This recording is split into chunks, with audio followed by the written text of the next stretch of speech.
Well, good morning everybody. Thanks for joining me today. I am back out in the forest and it's actually really nice. I am out just on my own. I don't have any other agenda, any other things that I really need to get done. So I am hiking down to a pond where I've seen a lot of different wildlife before. I've seen kingfishers, I've seen waterfowl. It's also an area that I've seen great horned owl as well. And it's also a little early, but it's about the time where migrating warblers might come through in the fall as well.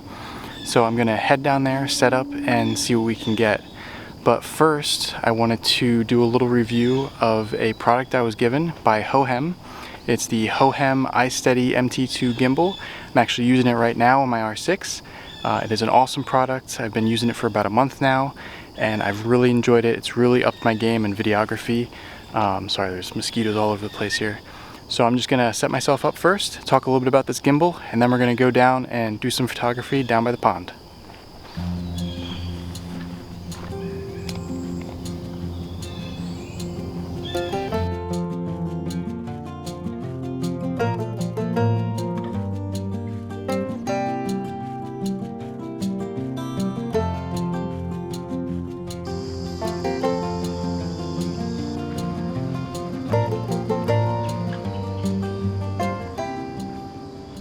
Alright, so I'm all set up, and like I said, I'm with the Hohem iSteady MT2 Gimbal. I was provided this product by Hohem to use it and review it, and to give my honest opinion of it. So, just first off the bat, I was really impressed with this product when I opened it up. It's got solid metal construction. All of the arms, all of the mounts, all of the latches, all the locks are all metal. The grip is a heavy-duty plastic. So there's really no question about how sturdy this thing is. And this gimbal, even though it's got these heavy-duty materials, it's also really light. It only weighs about 1.5 pounds, which is really nice. It's really easy to hold. Once you get used to holding it in your hand, it gets very simple to use. And even though it's that light, it still is able to support a good amount of weight. It's advertised as being able to support 1.2 kilograms, which is about 2.6 pounds. And I use my Canon R6 to do my vlogging. It's a full frame camera, it's a large camera, but I use it with my 16mm f2.8, and that combination is about 2.2 pounds. I also usually have a video mic on top as well, but obviously that's on my other camera. We're doing the recording right now. So that combination is about 2.2 pounds. It's just under the recommended weight limit, and it works flawlessly. It's very smooth, it's very easy to use. It's very responsive when I'm using the joysticks and the other controls. So it's strong, it's lightweight, and it's sturdy. So those are really good things to have in a gimbal, obviously. Now, I will say that I was a little bit disappointed that I couldn't use my typical vlogging lens. Usually I use the Canon 24-105 f4 lens. It's actually on my R5 right now doing the recording. It's a big lens, it's an L series lens. But it was just too big and too heavy to use on this gimbal.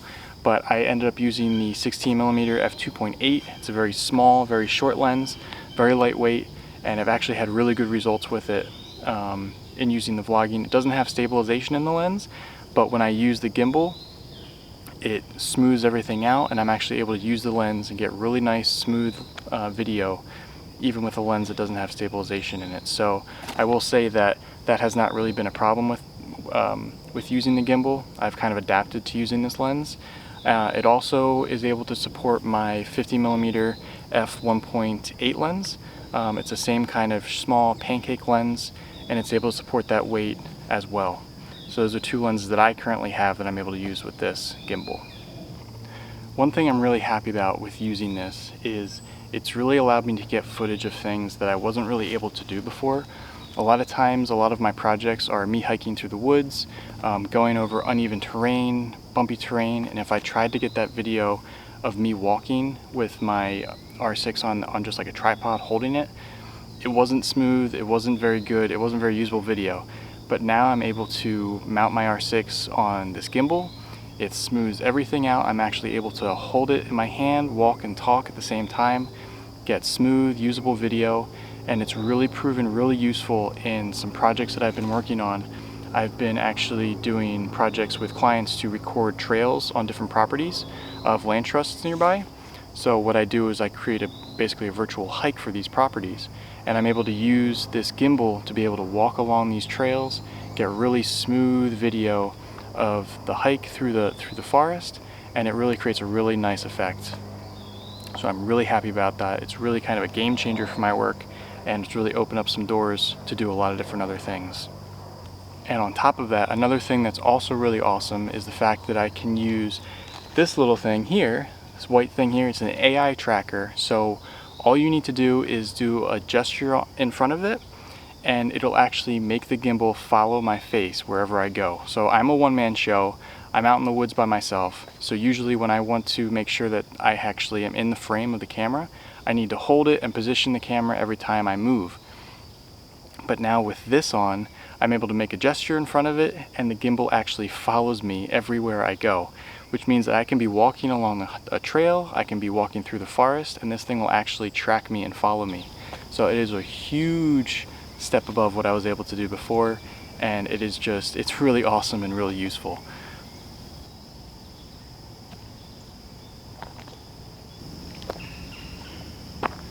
It's a really awesome feature. I can just do, and it just locks on. Now, I've never used a gimbal or a stabilizer before on my camera, so it took me a little while to get used to the controls, but the controls are really easy to use once you get the hang of them. There's a nice, really large knob on the side over here that's able to control the fill light on the AI sensor, as well as you can actually do roll and focus on the camera. There's a nice joystick on the back which allows you to actually move the gimbal this way and that way, up and down as well. So there's some really nice controls. There's a trigger on the front, which if you hit it a couple of times, so if you hit it if you hit it twice, it recenters the gimbal. So that makes it so if you actually tilted this one way or another, and you need to get it back centered quickly, you just hit it twice. If you hit it 3 times, it actually spins it completely around. So that's really useful if you're doing vlogging. So if I'm now able to hold it in front of me like this, and I have access to all the controls right in front of me that way.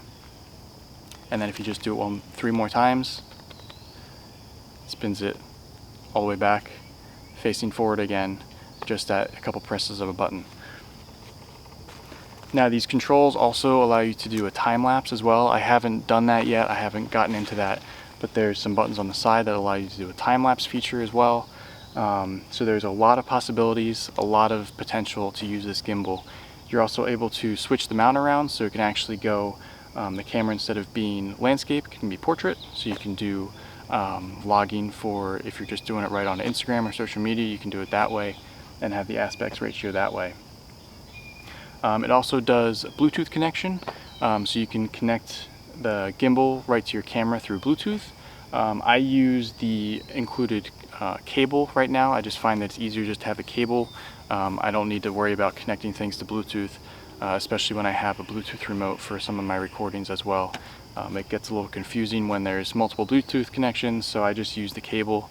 It works fine. It's tucked up out of the way, and I don't have to worry about it. Now there are a lot of different modes in this gimbal as well. There's actually 4 different modes. So there's the PF, there's the PTF, there's an L, and then there's a POV mode. So I usually use the PF mode, which is the pan follow mode. I use it because it allows me to keep the gimbal level, especially when I'm hiking along trails. It just keeps it level and kind of keeps it pointed in the direction that it was. I find that that's the easiest one for me to use as I'm hiking along and as I'm recording myself as well, because it just kind of keeps things pretty centered and pretty level, and I don't need to worry about too much else. One thing I didn't mention about the AI tracker is it also has a fill light as well. So it actually has a bright white light, and it also has a colored light as well. So it's very useful if you're out early in the mornings when the sun's not quite up yet, it's really dark in the forest, and you're able to use a light to fill your face so you can actually see yourself when you're recording. So it's a really nice feature. Let me turn it on here. So that's the white light. You can adjust the brightness of it. You probably can't really see it too much on the screen. You can see it a little bit. There you go. Okay. And then you can also do the colored as well. So you can see it changing colors there. And I will say that I use the Canon R6 for a lot of my videos, but it also has attachments for if you're using a GoPro. It also has a smartphone attachment as well. So you can do recording pretty much using any device that you have, and you can get high quality stabilized video with it. So I will say that this gimbal has allowed me to get footage that I would have only been able to get on a GoPro, because it has the kind of built-in stabilization in the newer ones, which is what I usually use when I was recording myself on hikes. But now I'm able to get a higher quality video with the R6 that is just as smooth, if not smoother, as the GoPro video. So I'm really happy about that, and I'm really excited to kind of have those possibilities with this high quality video with the R6. So the gimbal has a screw attachment on the bottom of it, so it's able to thread into a tripod, which is how I usually have it. It also comes with a mini tripod that you can have on the base as well, but I like having this because if you need to be kind of up a little bit higher, especially if I'm kneeling down in the forest, I can just mount it on the tripod, or even just keep it mounted on the tripod, and we're good to go. Let me see. So now we're spun around. I'm able to use all of the controls on the back here, and it's pointing directly at me. I'm able to control it however I want to, up, down, and it's good to go. You also just record with the press of a button on the front of the gimbal, and there you have it. I mean, it's a perfect way to be able to video yourself and get high quality video as you're walking around, especially through uneven terrain like in the forest like I am now. One thing I was a little bit nervous about with this gimbal was how well the battery was going to hold up. I'm out in the forest all day, mostly, usually about 8 to 10 hours a day, trying to get footage. So I was concerned, well, is this thing going to last long enough for me to not have to charge it halfway through, especially since how you charge it is through a USB-C port on the side. It doesn't have batteries or anything like that. Everything's internal on it. So if it runs out of juice, you're kind of stuck unless you have a power bank to charge it up that way. But I have found that I've never been even more than halfway depleted on the battery of the gimbal. I've used it pretty much consistently an 8-hour day straight, hiking and recording trails, and I ended up only using about half the battery. So the battery life on this is fantastic. I was really impressed with that, and you're actually able to reverse charge your camera from it as well. So if your camera's running low, you're able to put a cord from the gimbal to your camera, and it's actually able to charge the camera that way as well. So there's a lot of different options, a lot of different ways that you can use this gimbal, and it is just really impressive. Well, that's going to be it for my review of the Hohem iSteady MT2 Gimbal. I'm really happy that Hohem was gracious enough to send me a product to use and test out. It's definitely a product that I'm going to be using for many years to come. It's definitely going to hold up. I have no concerns about that, and it has already been very useful for me, and it's going to continue to be useful for a lot of different projects coming forward and a lot of the videos that I'm making as well. So it's time for me to head down to the pond and see if I can find and photograph any wildlife that's down there.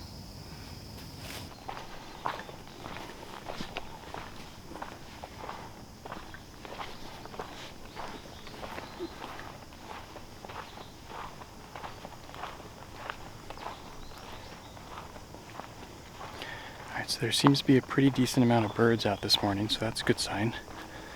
So I'm making my way down towards the pond. The pond is down in a little bit of a ravine,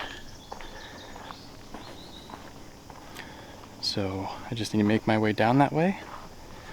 I haven't heard the kingfisher yet,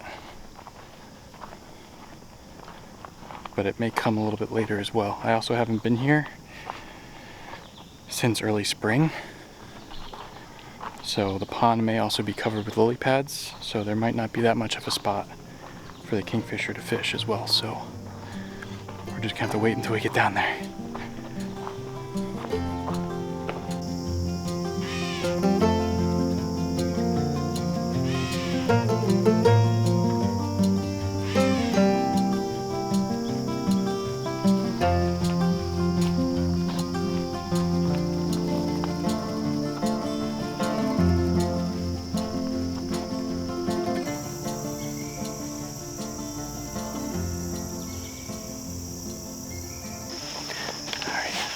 walked over to a section of the pond that's still open and clear. So I heard the kingfisher, and it ended up flying off farther down the pond that way. But I'm setting myself up over in the one section of the pond that isn't covered with vegetation. So there's a lot of lily pads, and there's a lot of other plants that are covering the water. So I'm over here hoping that this is going to be the one spot that the kingfisher will be able to fish. And I have a great blue heron perched up in front of me. It's up on a tree and it's just kind of sunning itself right now, so I'm setting myself up to get some footage of that.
Well, I've been sitting by the pond for about an hour now, and the great blue heron that was sitting up preening and stretching has since flown off.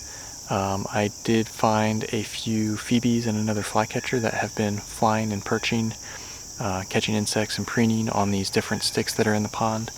So I've gotten some videos of that, but there hasn't been much other activity. So I'm actually going to head down a little bit this way towards the ravine, and hopefully there'll be some more activity down that way. The reservoir is down that way, and I've seen kingfisher and some owls back in that area. So I'm going to check that out and see if I have any luck down that way. Well, I went down towards the brushy section where I heard a lot of the bird activity. I sat up there for about a half hour, didn't find any birds. They actually kind of, I guess, went into the brush farther. And the trail actually was floated a little bit farther down, so I didn't cross it to get to the reservoir. But that's alright, that's going to be it for me today. I'm going to head back up the trail, see if I can find any more birds that are out and about along the fields on the way out. If I do, I'll add those videos to the end. But that'll be it for me today. I hope you enjoyed this short little video review of the Hohem iSteady MT2 Gimbal. It is an amazing gimbal. If you're in the market for one, I totally would check them out. And I'll see you next time. Be sure to check out my next video. It's going to be the next video after this. I actually went out in the evening to try to photograph some beavers on a pond, and I actually was able to get some footage of them. So check that one out, and I will see you next time. Thanks for watching.